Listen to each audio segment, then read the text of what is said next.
Olá, turma, tudo bem com vocês? Estou aqui hoje novamente para a gente dar continuidade aí ao nosso conteúdo. Hoje nós vamos ter a aula de número 8 e vamos tratar do tema verminoses, tá? Esse tema é um tema muito importante dentro da saúde coletiva por causa do impacto dessas doenças na saúde da população, tá? Apesar de ser uma doença que às vezes as pessoas falam, quem tem verme hoje em dia, a grande maioria das pessoas tem verme. E não pensa vocês que é só, vamos colocar, pessoas simples, pessoas de comunidade que têm verminoses, que não é. Verme, ele atinge qualquer grau social da pessoa.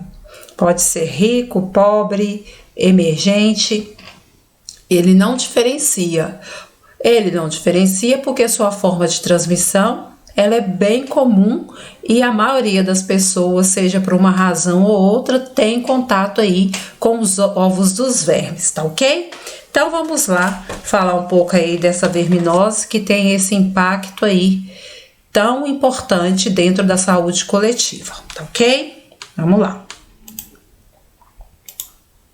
Coloquei inicialmente aqui a foto do verme, só para chocar vocês mesmo, mas ele não é nada bonito.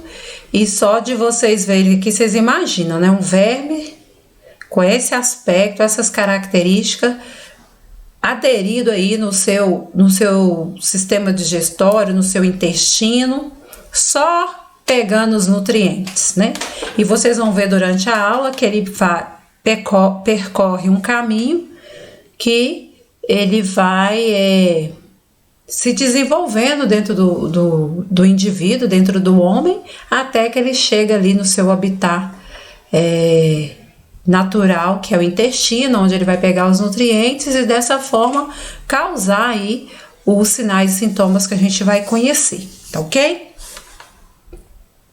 Eu escolhi falar das verminoses mais comuns que tem, facilidade de contágio, as pessoas conseguem adquirir ela numa facilidade maior. Então, são as verminoses que, se você trabalhar na atenção primária, você vai ter muito contato com elas, tá ok? Vamos lá então a definição de verminose. Verminoses são doenças causadas por diferentes vermes parasitas, porque ele precisa de um outro organismo para sobreviver. Ele não consegue sobreviver se ele não tiver no organismo vivo, né? No caso, o homem ou o animal também. Verminose precisa exatamente de um organismo vivo, uma célula viva para ela poder desenvolver aí e passar da fase da infância até a fase adulta, onde vai procriar e repetir o ciclo de contaminação, tá ok? Então, os vermes, eles são parasitas que se instalam no organismo do hospedeiro. No nosso caso aqui, nós vamos estudar referente ao humano, né? Ao homem, ao indivíduo. Então, o hospedeiro do verme, já quero deixar claro, é o homem, tá ok? Em geral, ele se aloja no intestino, mas pode abrigar-se também em órgãos, como o fígado, o pulmão e o cérebro. As verminoses acometem ambos os sexos, independente da idade, da classe social, se é zona rural ou zona urbana. A verminose ela tem um amplo espectro, né? Ela atinge um grande número de pessoas. Por isso que a gente está estudando elas, tá? Uma verminose intestinal causada pelo parasita Ascaris lubrigoides, primeira que a gente vai estudar, ascaridíase, tá? Ela é causada pelo Ascaris lumbrigoide. O parasita tem um corpo cilíndrico e alongado, de aspecto liso e brilhante, sua cor varia entre o branco e o amarelo, sua boca, em uma das extremidades, possui 3 grandes lábios, sua reprodução é sexuada. Então aqui eu falei um pouquinho das características do agente causador da ascaridíase. Eu tô falando essas coisas, gente, porque muitas das vezes vocês confundem quem é o agente, quem é o hospedeiro, e isso vocês precisam saber ir para a vida profissional de vocês, tá ok? Então, eu falei algumas características do agente causador, Ascaris lubrigoide, tá? Falei aspecto da cor dele, o formato do corpo e outra informação que eu dei aqui, que ele tem uma produção sexuada, ou seja, esse verme precisa do macho, tem que ter a fêmea e o macho para acontecer a reprodução, ok? Os machos são menores que as fêmeas e apresentam a cauda enrolada. O comprimento do parasita varia entre 15 e 40 centímetros, sendo que o número de parasita em um mesmo hospedeiro pode chegar a 600. A fêmea é capaz de produzir 2.000 ovos por dia, sendo que parte desses ovos é eliminada através das fezes. Então, você vê aí que a produção, a reprodução desse verme, ela é muito rápida. Se a fêmea consegue produzir 200.000 ovos por dia, se não haver uma medida de controle, a gente pode ter uma epidemia e um surto de ascaridias. Por isso que os profissionais de saúde da ponta têm que ficar atentos, né? Promover campanhas para poder tomar vermífugo e assim por diante. Medidas de higiene, né? Que é muito importante. A contaminação por Ascaris lubrigoide ocorre pela ingestão da água ou alimento contaminado por seus ovos. O ciclo tem início a partir de um hospedeiro. A contaminação ocorre quando as condições de higiene e de saneamento básico vão favorecer o contato desses ovos com a terra, a água e com o alimento que são ingeridos. As crianças são a população mais atingida. Por que a criança é a população mais atingida? Porque a criança, naturalmente, ela tem o hábito de levar as coisas à boca, principalmente as crianças menores aí de 5 anos, de 2 anos, mais ou menos, 5, no máximo 5 anos, assim, tem o hábito de levar a mão à boca, né? Tá conhecendo cores, sabores, então, por hábito, ela já coloca a mão à boca. Quando essa criança ela possa estar contaminada com ovos do Ascaris lubrigoide, ela pode inocentemente, ao tocar a região anal ou a fralda cheia de cocô, pode acidentalmente sujar a sua mão e nisso os ovos aderir ali no fundinho da unha da criança, e a criança, no momento que ela levar a mão à boca, ela vai ingerir o ovo da fêmea e ele vai passar pelo ciclo ali de contágio, nascimento, eclodir, nascimento, crescimento ali dentro do organismo da criança, ok? Lembrando que os ovos de vermes, eles têm uma resistência muito grande no meio ambiente, né? No meio ambiente externo. Se ele não encontrar um ser vivo para ele se alojar, ele fica ali por um bom tempo esperando a oportunidade de poder eclodir e fazer o seu desenvolvimento ali, o seu ciclo de vida que é característico dessa verminose, tá ok? Forma de contágio: a contaminação ocorre quando as condições de higiene é precária, eu já falei aqui no meu balãozinho. Então, uma outra coisa que eu queria chamar a atenção de vocês é a contaminação, ela vai acontecer pela ingestão de água ou alimento contaminado pelos ovos. Ou seja, é necessário que a pessoa beba água e nessa água contém o ovo. O alimento, geralmente verduras e legumes, né? Pode ter os ovos também por causa de água contaminada, por causa de exposição das fezes no meio ambiente e daí por diante. Então, essa é a forma de contaminação, tá? E uma outra coisa que é importante destacar é o fato da higiene da pessoa ser precária. Por quê? Se a pessoa lavar a mão ao ir ao banheiro, lavar bem os alimentos, né? Deixar a casa limpa, essas coisas, vai evitar, né, que no ambiente tenha ovos da verminose. Ai, Divânia, a casa limpa, o que tem a ver? Eu não falei que o ovo da verminose ela fica muito tempo no meio ambiente?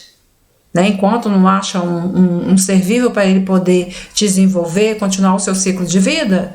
Então, se a casa é higienizada, se as pessoas que moram na casa evacuam no lugar certo, fazem higienização das mãos, a chance de contaminação por essa verminose diminui consideravelmente, tá? Vamos lá. Coloquei aqui o ciclo de vida, né, do verme e também a forma de contágio que possa acontecer, tá? Ciclo de vida não, a forma de contágio. Forma de contágio.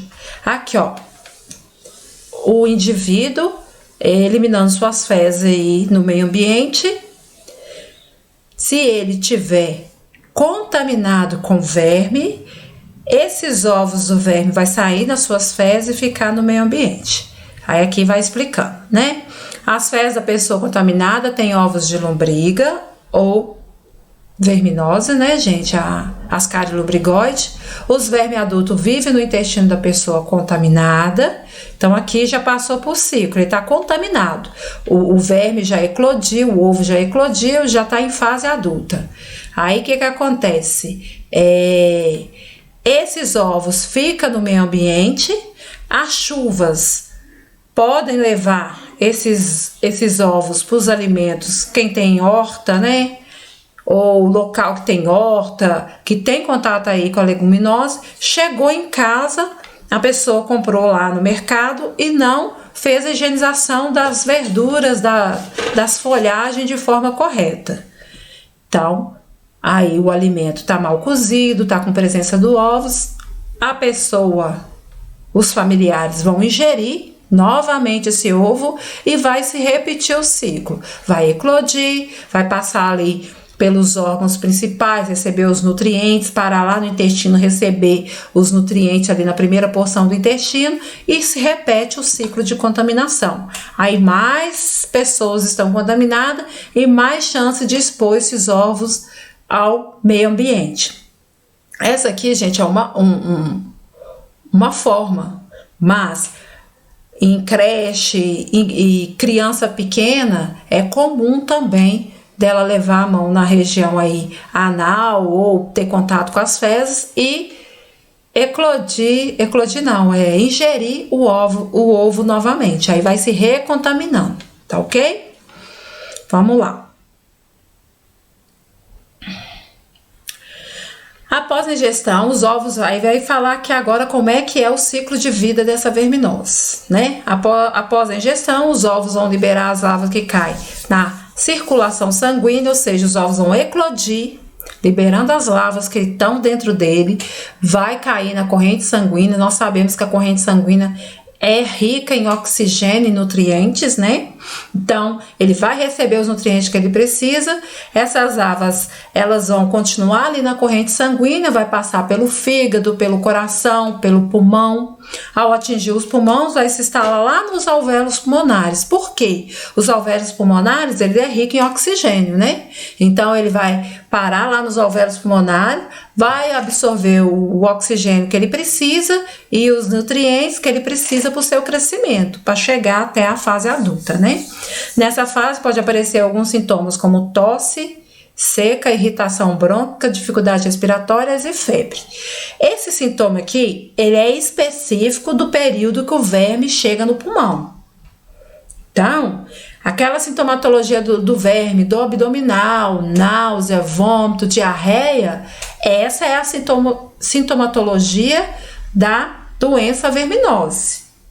Se alcançar o pulmão, quando alcançar o pulmão, o indivíduo pode apresentar sintomatologia direcionada aí para o sistema respiratório, que vai ser a tosse seca, irritação brônquica, dificuldade respiratória e pode apresentar aí até mesmo a febre, tá ok? Só para vocês distinguirem que quando eu perguntar a sintomatologia da verminose é uma, a sintomatologia, quando ela se instala no pulmão, no sistema respiratório do paciente, aí vocês podem responder isso aqui, tá ok?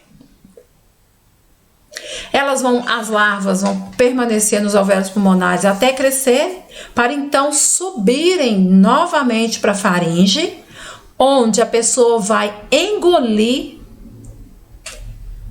novamente aí a verminose.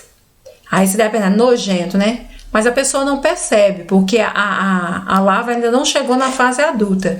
Então, ela vai regurgitar, ele vai voltar do pulmão, ele vai voltar direto para a faringe, você vai engolir igual engole saliva. E ela vai seguir o seu curso aí, tá?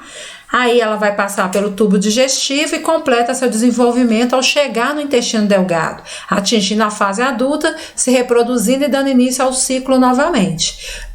A primeira porção do intestino delgado, ela é a porção da absorção dos nutrientes. Por isso, o verme, a meta dele, o objetivo dele é chegar no intestino.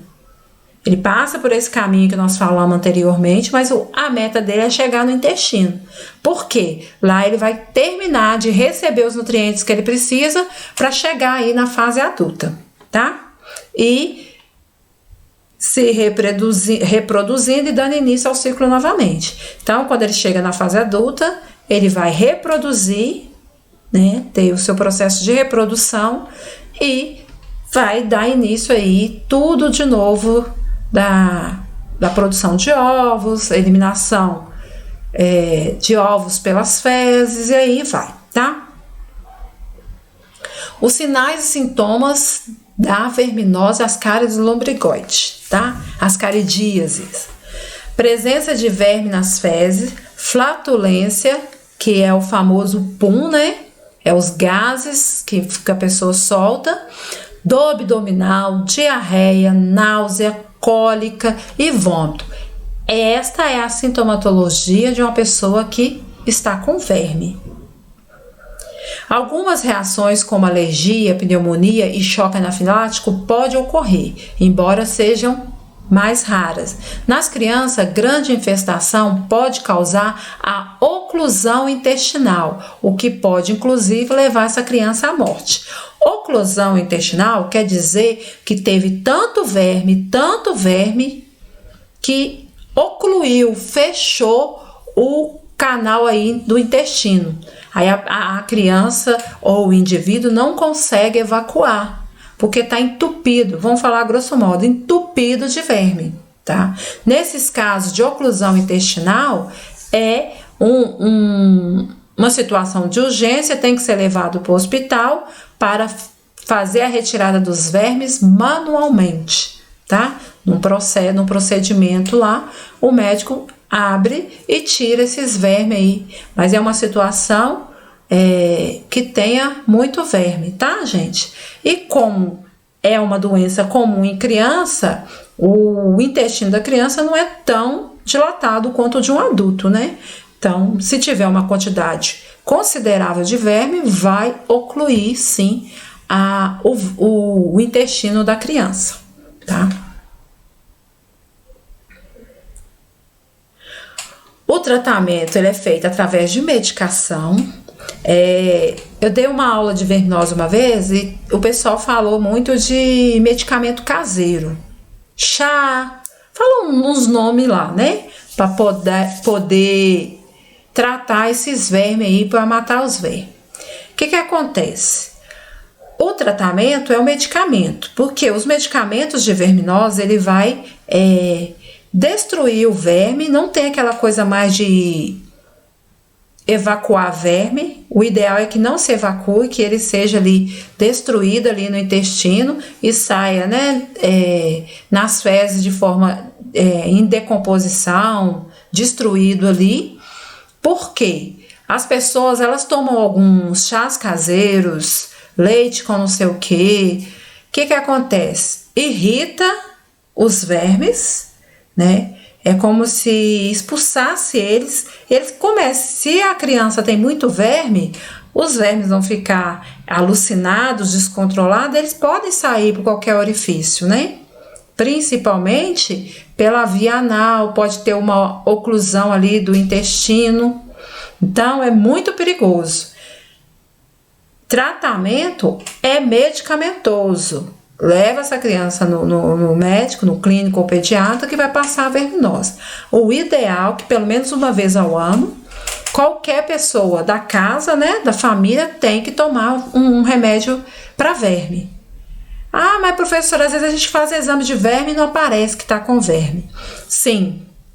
Por quê? Tem que ter o ovo para aparecer lá nas fezes. Às vezes, a hora do paciente fazer a coleta das fezes, ele pega de uma parte só.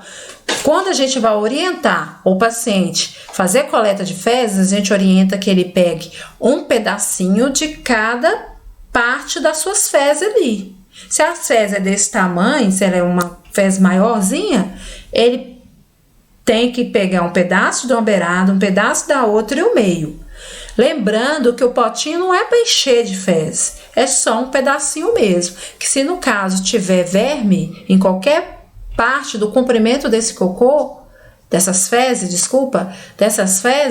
vai achar o ovo do verme. Mas se de tudo não achar, é sabido, devido às características da região, a questão de hábitos culturais mesmo, é sabido que cada um de nós podemos estar com verminose.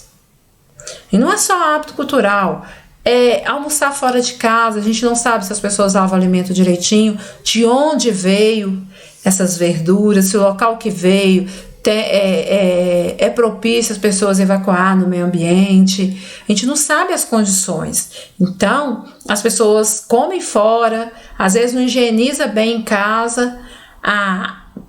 Eu conheço pessoas que bebem água da torneira. Sabemos que a água é tratada, mas não tira todas as sujidades da água. Então, pode sim vir um ovo de verme aí na água, né? É muito importante que as pessoas tenham consciência disso e ao menos uma vez ao ano tome um remédio para verme, tá? Algumas medidas preventivas. O que eu vou orientar o meu paciente em relação ao contágio por verminose? Lavar frutas e verduras em água corrente, lavar bem, lavar as mãos sempre que for ao banheiro, sempre que sair ao banheiro, sempre que tiver contato com fezes de alguma forma, tá? Que se você tem contato, em algum momento a gente leva a mão na boca, não adianta, né? Ao pegar um alimento para comer, se tiver ovo de verme no fundo da unha, também vai contaminar. Então, lavar as mãos sempre. E as pessoas têm que ter filtro em casa. Pode ser o filtro mais simples, tipo de barro. Não tem problema nenhum, porque ele barra, como é que fala? Grãos maiores. Então, ele não deixa passar ovo de verme aí. A pessoa que tem um filtro em casa, ela não tem o risco aí de contaminar para verminose. Ou o risco é bem menor, tá? Caso a pessoa não tenha um filtro de barro, orientar o nosso paciente a ferver a água. Ferver a água e colocar a água na geladeira depois de um tempo. Chega de manhã, ferve a água que vai utilizar, né? Geralmente a gente tem uma ideia da água que a gente vai utilizar. Depois que ela esfriou, coloca na geladeira, você nem vai reparar que ela foi fervida. Se eu não tenho filtro de barro, eu tenho que fazer isso, tá? E uma medida preventiva é o saneamento básico. Construção de banheiro na casa, água encanada, esgoto tratado. Isso é saneamento básico. Mas eu quero deixar uma coisa clara para vocês. Nós, quanto profissional, a gente não tem governabilidade para promover o saneamento básico das pessoas. A gente tem como orientar a lavar as verduras, lavar as mãos, ferver água, mas o saneamento básico, quem promove é o gestor, o governo, né? Água tratada, esgoto tratado, pessoas que não têm banheiro, promover a construção de banheiro dessas pessoas, né? Isso é o governo que faz, é o gestor que faz, tá bom? É só para esclarecer. Quando a gente pede medidas preventivas que o profissional pode recomendar, são essas 3 aqui e outras que você mesmo pode falar. Cortar a unha, tomar um banho direitinho, a hora de evacuar, lavar o ânus em vez de só passar papel, porque a hora que a criança tá lá passando o papel rasga e a unha dela passa lá no meio das fezes. Olha a chance de contaminação. Tá? Agora, se eu pergunto para vocês uma medida preventiva que é obrigação, que é trabalho do gestor fazer, saneamento básico, tá? Outra verminose que a gente vai falar hoje é a giardíase, tá? Coloquei foto dela aí, ela é bem feiosa, né? Bem horrível assim. Não que o outro seja bonito, mas vermes são umas criaturas muito feias. Olha para vocês verem a imagem deles aí. Ela é uma infecção causada por um protozoário que chama Giardia lamblia, que pode se apresentar tanto na forma de cisto quanto na forma de trofozoito. A giardíase possui distribuição mundial, a infecção vai acometer mais crianças do que adulto e a prevalência é maior em áreas com saneamento básico deficiente, em instituição de criança que não possui o controle dos esfíncteres. O que eu falei aqui? A giardíase é uma infecção que ela é causada por um protozoário, né? Acontece no mundo todo, é mais comum em crianças do que adulto. A prevalência é maior em áreas com saneamento básico deficiente, foi o que eu acabei de falar no slide anterior. Quem vai promover o saneamento básico? Não esqueça, gestor, tá? A nossa orientação fica ali para os cuidados ali da rotina do paciente. Um outro item que eu queria chamar a atenção de vocês é comum instituição onde criança não possui controle dos seus esfíncteres. Criança que faz xixi e cocô na fralda, né, na roupa. Então, é mais comum aí, vocês vão encontrar um surto, um número maior de giardias em creche ou escolinha de tempo integral que a criança ainda não tem controle, né? Geralmente em creche a gente encontra muito, ou então na escola particular, que é a escolinha que a gente fala, né? A transmissão, ela vai ocorrer quando há ingestão de água contaminada com fezes, contendo cisto, e com menor frequência por alimentos contaminados pelas fezes.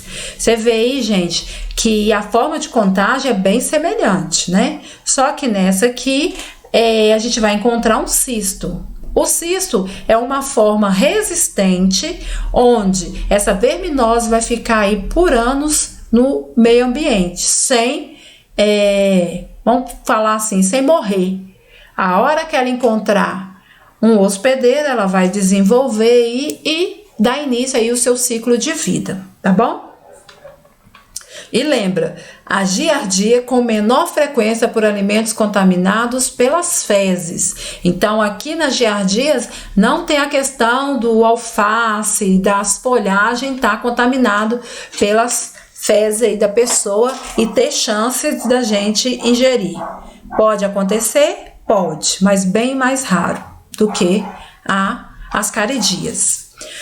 Aqui eu especifico mais a forma de contágio. As concentrações de cloro utilizado para o tratamento da água não mata o cisto da giardia, especialmente se a água for fria. Água não filtrada proveniente de córregos e rios exposta à contaminação por fezes dos seres humanos e dos animais constitui uma fonte de infecção comum. Ela pode ser transmitida também através da colocação de algo na boca que entrou em contato com as fezes contaminadas. Da ingestão de água contaminada por giardia, água de piscina, lagos, rios, fonte, banheira, reservatório de água que possa estar contaminado por fezes de animais ou mesmo dos seres humanos infectados, ou através da ingestão de alimento mal cozido por contamínio por giardia. Os sinais e sintomas: diarreia crônica, esteatorreia, cólicas abdominais, sensação de distensão, podendo levar à perda de peso e desidratação. Os sinais e sintomas aqui, ele é um pouquinho diferente, mas a gente ainda tem a cólica abdominal, fala da diarreia crônica, né? A criança tem a diarreia tão séria, de forma contínua, que ela vai desenvolver desidratação. Com diarreia, a desidratação na criança instala muito rapidamente e vai levar essa criança à perda de peso, tá ok? Esteatorreia, né, é a presença de gordura nas fezes da criança aí. Pode haver má absorção de gordura e de vitaminas lipossolúveis. Normalmente não há invasão extraintestinal, porém, às vezes o trofozoito migra pelos condutos biliares ou pancreáticos e ocasionam inflamação. Algumas infecções são assintomáticas. É importante, que é uma das características da giardia aqui, ela não acontece normalmente uma invasão extraintestinal, ou seja, ela não vai para outros órgãos, ela fica ali no intestino mesmo, tá? Uma que fala dos trofozoítos migrar para os condutos biliares ou pancreáticos, mas é uma situação rara e muito específica, tá bom? Mas normalmente a giardia ela fica só na região intestinal mesmo, no aparelho digestório aí mesmo, tá bom? O ciclo de vida. A infecção ocorre pela ingestão do cisto em água ou alimento contaminado. No intestino delgado, os trofozoítos sofrem a divisão binária e chegam à luz do intestino, onde ficam livres ou aderidos à mucosa intestinal, por mecanismo de sucção. A formação do cisto ocorre quando o parasita transita o colo e, nesse estágio, os cistos são encontrados nas fezes, forma infectante. No ambiente, pode sobreviver meses na água fria através da sua espessa camada. O reservatório dessa doença. Os seres humanos atuam como importante reservatório da doença e possivelmente animais selvagens e domésticos podem atuar como reservatório da giardia ou giardíase. O cisto presente nas fezes dos seres humanos são mais infectantes do que o proveniente do animal. O tratamento ele é feito através de medicação, deve ser feito com metronidazol ou tinidazol, tá? São medicamentos que são considerados antibióticos, a pessoa só toma o medicamento com a prescrição médica. Medidas de controle. Notificação de surtos. A ocorrência de surto, 2 ou mais casos, requer a notificação imediata às autoridades de vigilância epidemiológica municipal, regional ou central, para que se desencadeie a investigação das fontes comuns e o controle da transmissão através de medidas preventivas, medidas educativas, verificação das condições de saneamento e rastreamento dos alimentos. Evitar ingerir água ou alimento que possa estar contaminado com as fezes, educação sanitária para a população, água proveniente de abastecimento público localizado em área de risco devem ser filtradas. Medidas em casos que tenha epidemia. A investigação epidemiológica dos casos é necessário ser feita em grupos, uma região ou instituição, para saber precisamente a fonte de infecção e o modo de transmissão, com o intuito de identificar e eliminar o veículo comum de transmissão. O controle da transmissão de pessoa a pessoa requer higiene rígida, pessoal e disposição sanitária das fezes. Então, eu falei aqui das verminoses, que são de alto impacto aí na população e é mais comum de acontecer. Nós vamos parar por aqui hoje. Eu quero que vocês assistam essa aula, se for necessário assistir de novo, que eu quero que vocês diferenciem a sintomatologia das caridias e das giardias. Apesar da sintomatologia ser parecida, não é a mesma coisa. E vocês viram ali também a forma de transmissão teve uma mudança. Uma outra coisa que eu quero pedir vocês, alunos, que ao responder os exercícios avaliativos ou exercício de fixação, faça de forma completa, descreva. Evite colocar frases encurtadas, superficiais. Esse é um assunto bem fácil de falar. Essa fase de contaminação, de sintomas, ações e medidas de controle. Então, eu quero que vocês observem bem e na hora de responder as perguntas, responda de forma completa, né? Não precisa exagerar. Tem aluno que pega o parágrafo todo. Se eu perguntei o nome da verminose, vocês não precisam me explicar a sua definição. Eu faço, cite o nome da verminose que apresenta esse e essa sintomatologia. É citar. Não preciso de definição, eu não preciso de sinais e sintomas. Eu quero que vocês prestem muita atenção nisso, que muitos de vocês estão perdendo ponto por colocar parágrafo inteiro e eu não sei se você sabe a resposta correta. Que quando você coloca tudo, quer dizer que ou você não sabe o que foi perguntado, ou você ficou com preguiça de ler e foi lá e só selecionou e colocou tudo. Ou foi lá e copiou tudo. Tá bom, gente? Eu quero que vocês prestem muita atenção nisso, para vocês poderem conseguir a pontuação referente à atividade. Agora, vocês retornam à sala online, que vai ter um exercício para vocês fazerem, e como eu venho fazendo com vocês, eu vou dar o exercício hoje, e vocês vão ter até a próxima aula para poder postar na sala online para mim. Tá ok? Vou aproveitar a aula também e vou falar com vocês que semana que vem a gente vai ter uma atividade avaliativa. E a atividade avaliativa, ela vai ficar disponível durante o horário da aula. Então, não perca. Quem estiver vendo a aula, que o colega não viu a aula, fala com o colega, sinaliza para o colega que nós vamos ter uma atividade avaliativa. Nossa aula da semana que vem vai ser uma atividade avaliativa. Vocês vão entrar no horário da aula e já vai começar a fazer a atividade, tá ok? Conto com a participação de todos vocês e qualquer dúvida eu estou lá na sala online esperando vocês, tá ok? Por hoje é só e até daqui a pouco na sala online. Tchau, tchau!